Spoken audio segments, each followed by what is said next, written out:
Competencia de quién es más raro. Le voy a mostrar cuál es mi almuerzo, ¿ok? Ya está casi cocinado por mí. Arroz con leche.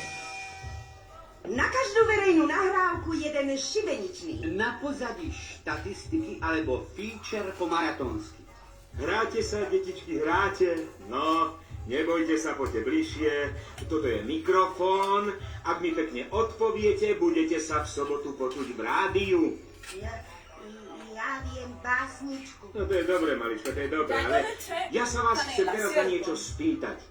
Počuli ste už, detičky, o alkohole? Keď sme boli minulé po Oskách v krčme, tam bolo napísané, že alkoholické nápoje nepodávame. Ale ty, to iba mladistvím a vodičom. Ale čo Taraša Gocko je vodič? A ako veľa mu podali? A ty ničomu nerozumieš, to iba počas jazdy. Dobre, deti, len sa nepohádajte.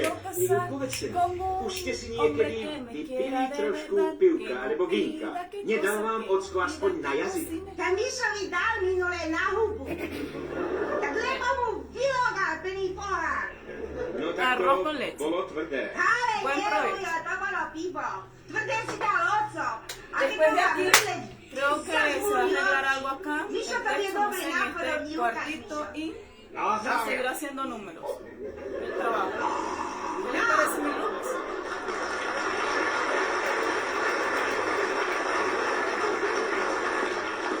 Presne takto, Ujo. No sé si pueden escuchar que puedo escuchar estación radial To bolo Eslovaco. posledné. Ocino si potom už nemal čím prepláchnuť krk, no tak mu aspoň jednu vyleť. Mira, ¿ves? No pozrite sa, moji zlatí, nevie ako chce, musíte pochopiť, že v konečnom dôsledku konal váš otecko správne. Deťom pivo veľmi, veľmi škodí, viete? No a ockovi naša škodí, Que tengan un buen provecho. Joj, tedy sa tak Y jednu. pida a Dios que al que no tiene comida en su mesa, que Dios le bendiga y le prospere. Podľa posledných údajov prejavuje sa návyk na alkohol u 3 až 40% mladých ľudí vo veku 12 až 35 rokov. Kým